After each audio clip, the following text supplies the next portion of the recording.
for better days to come and carry us like wind in our sails.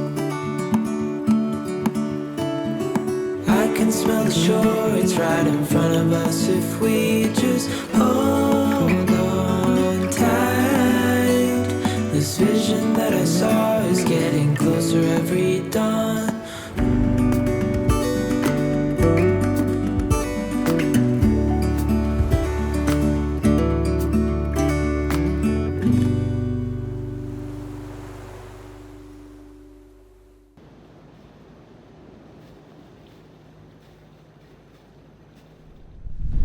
Okay, so we've had a very lovely time here on the Big Island, and we're actually gearing up to sail up to Maui, and we're going to do it this evening. So that at least we can get there in the morning and then just take advantage of the time and the daylight, honestly, to explore some beautiful anchorages and explore the island. So we're preparing to lift anchor, get everything tied down properly, hoist the sails, and pull up anchor and head off. So it should be a good evening. The winds are fairly low, so we'll see if we can sail or we might have to motor. Who knows? But adios for now. Aloha, Big Island. Until next time.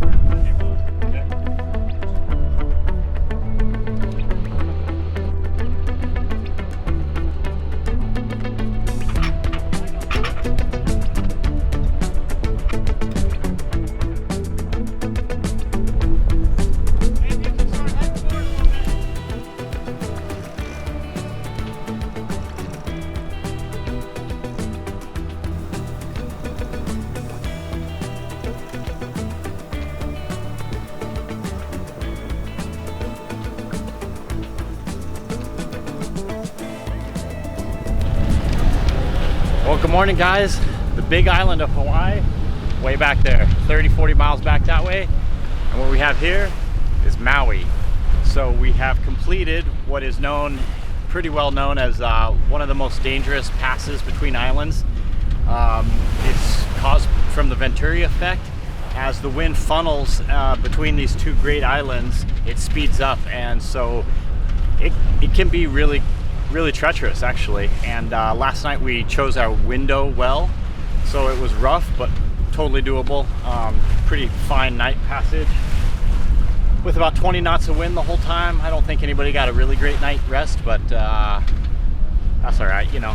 It's one night, not that bad. And now we're to Maui, so pretty excited to get to explore this island for a couple days. And then we just keep on moving down the chain because there is a lot to see. It looks beautiful though. Woo!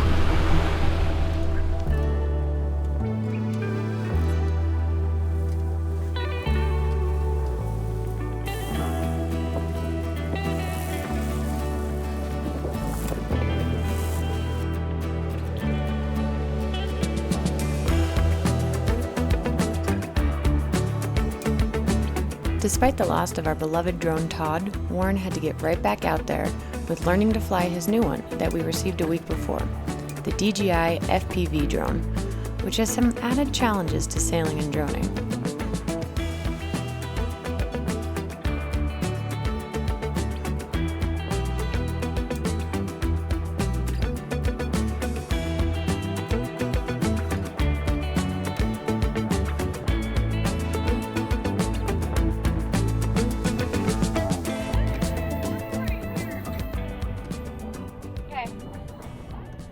Attempt to go to shore. Now there are breaking waves, so we're going to be patient and time this, right, Warren? Yeah. Because there's a lot of people and we don't want to embarrass ourselves. I always time it right. Here you go.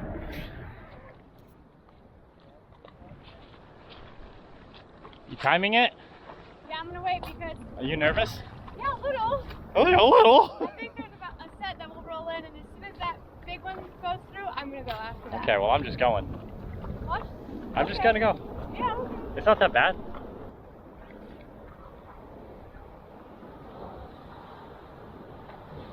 I think this is it.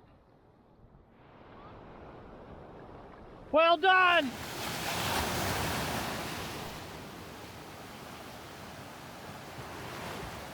How's that ride in? For me, it was simple, man. That was awesome. I think we timed it perfectly. I think so too. Yep. Patient pays. All right. Patience pays. Let's go on a little walk. Yeah, let's walk check it out. about.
The white coral, bleached out coral, and the black lava.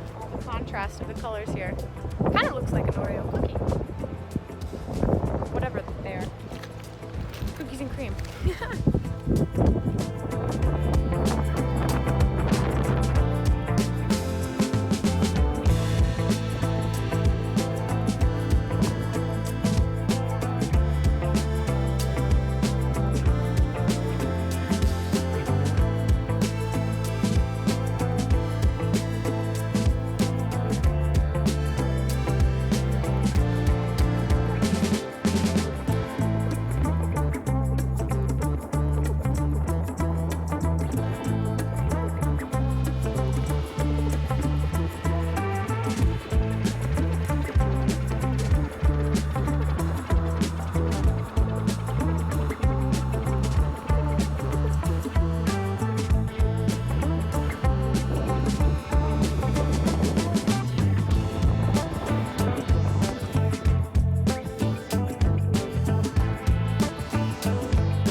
Yeah, I'm glad we came to shore. I know, me too. I love exploring like this. Let's go. More? More.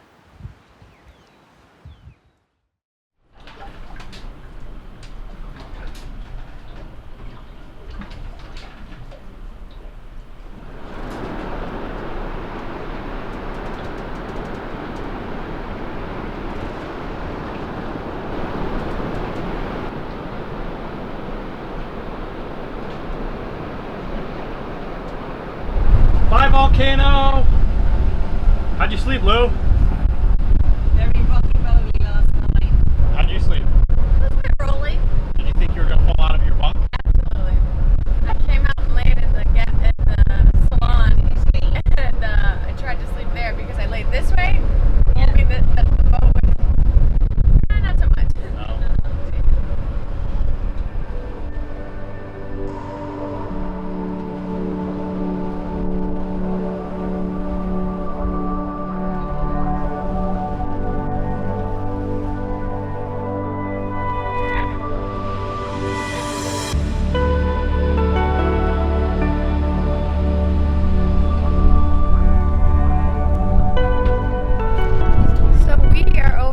Molokini Crater, which is just off of the island of Maui, and it is an old erupted volcano, and it's just the half crater moon right here, and obviously it is a hotspot attraction for diving and snorkeling and all this. So right now it's 8 o'clock in the morning, and we only expected to come out here as early as possible because we thought no one else would be out here, but man, they are on the ball. So here's the deal, we cannot anchor, obviously because of the reef and just really, really poor anchor grabs. Plus it's super deep here and the only shallow bits are just right around the crater. So what we need to do is, because everyone's on a ball, Warren is actually going to paddle to ask one of the locals here where another mooring ball is, and we might just have to wait until someone gets off a ball. And we'll hopefully just get in the water and snorkel a little bit. Wow, the water is so clear.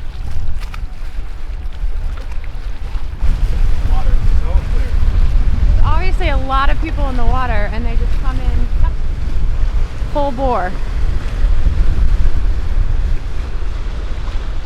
Warren, come over to him.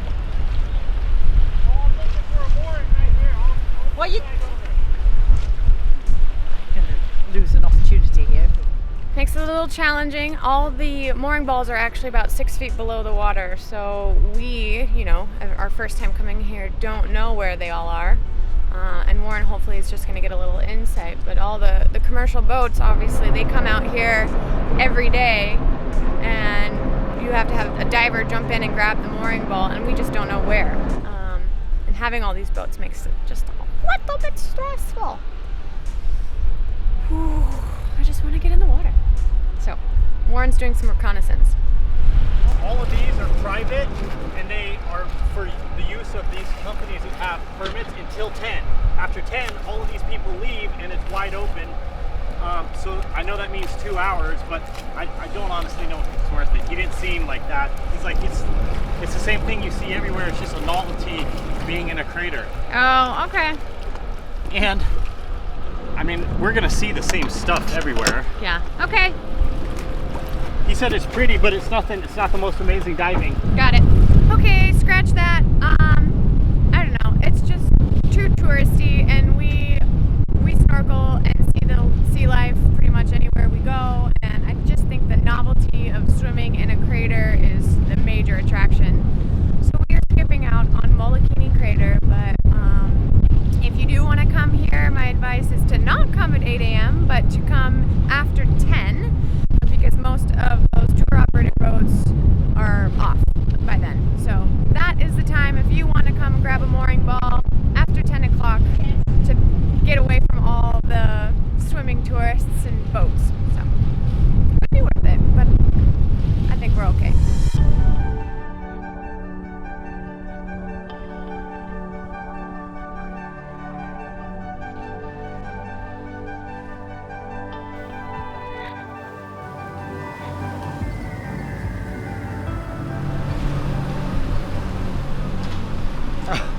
Whoa.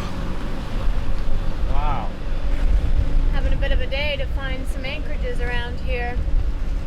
It's a challenge to get this big girl comfortable and safe. And when the wind pipes up, well, actually, it's not the wind; it's the swell that it brings along with it. And we're all of these anchorages are these open roadstead. It just means like there's not a lot of protection. No. And yesterday we had the wind and the swell coming from the south. Yeah. And today, now we have it coming from the north. So And it's called to be from the east, so it's like all over the place. That's the thing, is like the wind is switching, and it's not really well forecast. no, So man, it's a it challenge. doesn't make it easy. No. But if it was easy, everyone would be doing it. Thank God it's not easy then. So And we like the challenge. Screw it. yeah, it's quite the challenge right now. Yeah. Hopefully we'll find something, because we've also booked a car to explore the island, and of course we want to do that, but we also, number one priority is make sure that the boat's in a safe spot. Yeah. Make sure that they're comfortable too when we're gone. Yeah.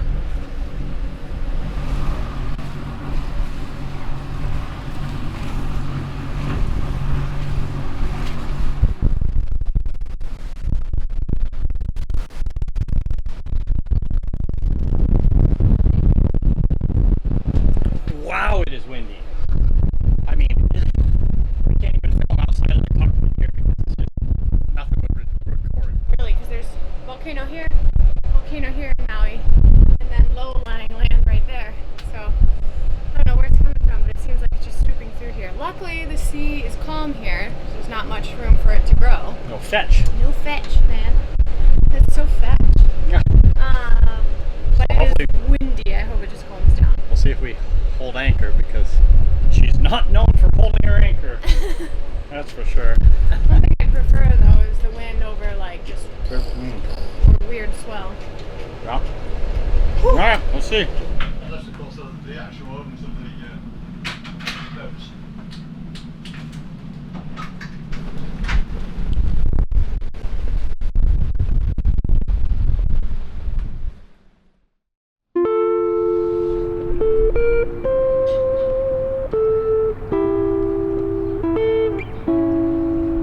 Hi, good morning. Good morning.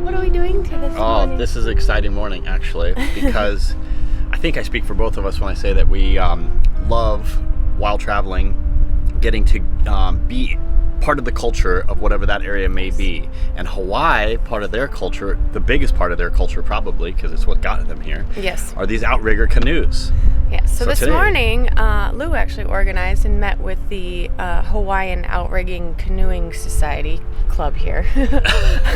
That's their name, Yes. officially. Officially here on Maui on the Big Island, and organized a little paddle tour with them where they do some traditional singing and chanting, and also Lou and Steven had a special little outrigger canoe paddle made for them. So there is Like an honorary. Yeah, there's a ceremonial blessing that the chief will do to the paddle.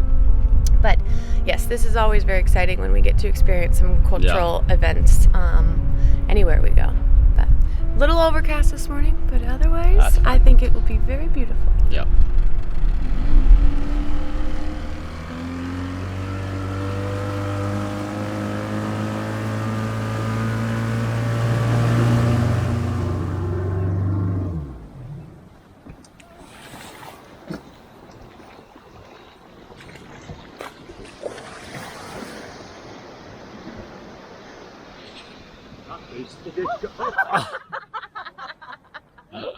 Well done. Well done, guys.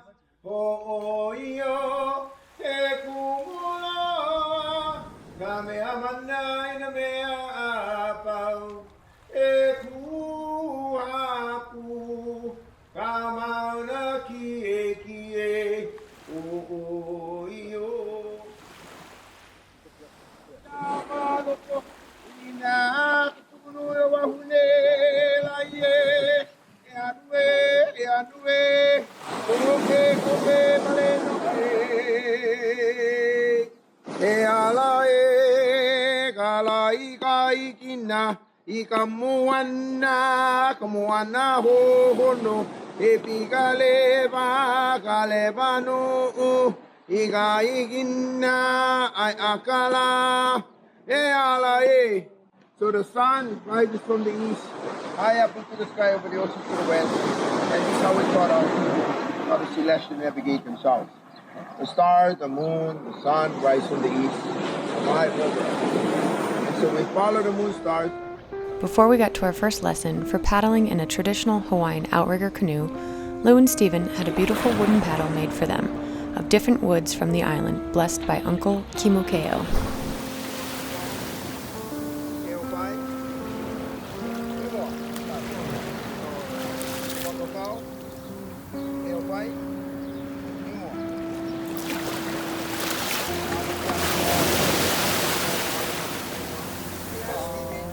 Beautiful. Thank you very much. That's brilliant. Thank you. That's marvelous. Absolutely beautiful.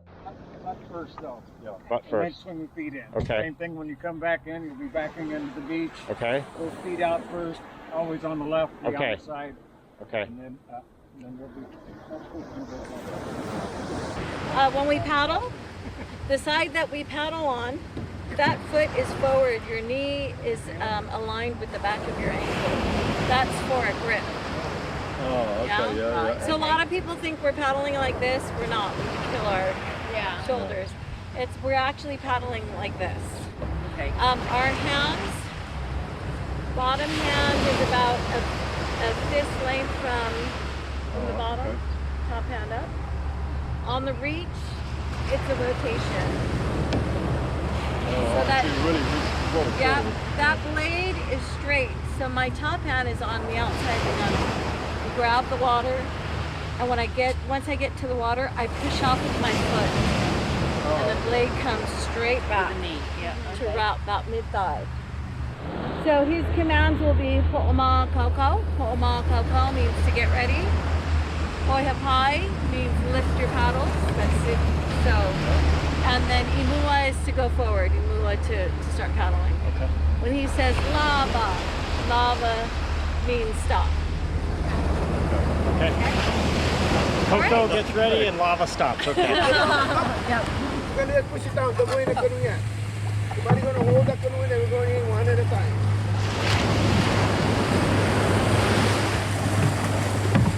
Okay, hang on. Go in.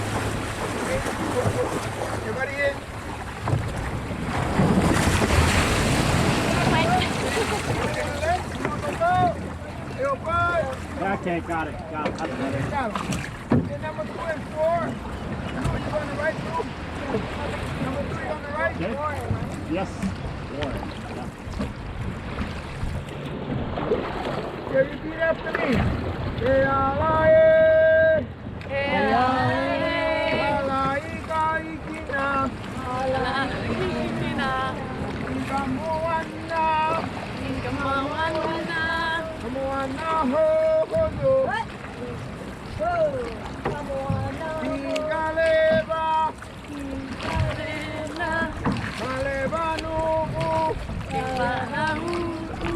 Ikaikina. Ai akala. Hey, alae. Yep. Ho. Ikaikina. Ai akala. Hey, alae.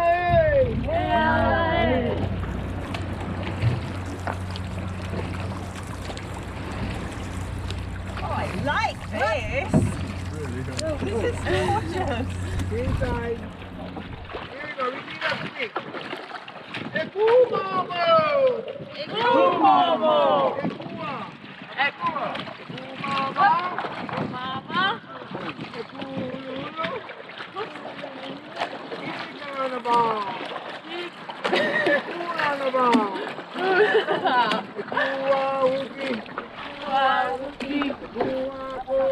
The fish pond is over 600 years old, and it originally had 3 stages. This is a smaller fish pond that we're going into. Where you see the waves breaking, that's as far out as the fish pond went. Wow. So they had 3 different sections, 3 different walls, depending on the size and the kind of the fish that came in. The fish swim in, they feed what is inside the fish pond, they get bigger, and then they can't go outside of the gate. Oh. So when you're ready to eat, you just go in the fish pond, you grab your this is our Hawaiian refrigerator. Is it a community thing too? Absolutely. Yeah. There's another one. And that is big. Real big.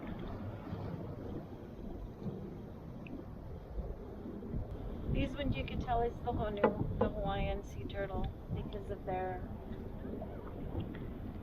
beak. They don't have the sharp beak like the honuea, Okay. the hawksbill, and that They're has not more. hawksbill? No, the hawksbill has more of a beak. Okay. Yeah. The rounded one. Theirs are is very the rounded, yeah. Hawaiian. Okay. Okay. Paddles in the boat. Paddles in the boat. Out on the left. Out on the left. Okay. Turn around to the land. Grab the seat in the back. Grab the seat in the back. Yep. Yep.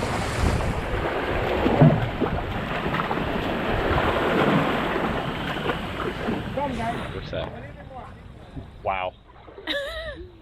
What a beautiful experience. Yeah, that was. Something I just didn't, expect really, but this is really neat because they've upheld the tradition so strongly here. Yeah, there's so much respect for this. And major respect. I mean, getting to know that, getting to learn that has a whole new meaning to being in Hawaii. Yeah. That's what we want to do, is we want to kind of do our best to immerse ourselves in the local culture, and that's what we get to do. I'm the master of heaven. I'm a kua. I provide you the water of life. I'm a kua. I'm the creator of all things. I'm a kua. I reside beyond the highest of the mountains in the world, called my heaven. Every day when I rise with the sun, I bless you. And I say, be safe, my family, and come on home.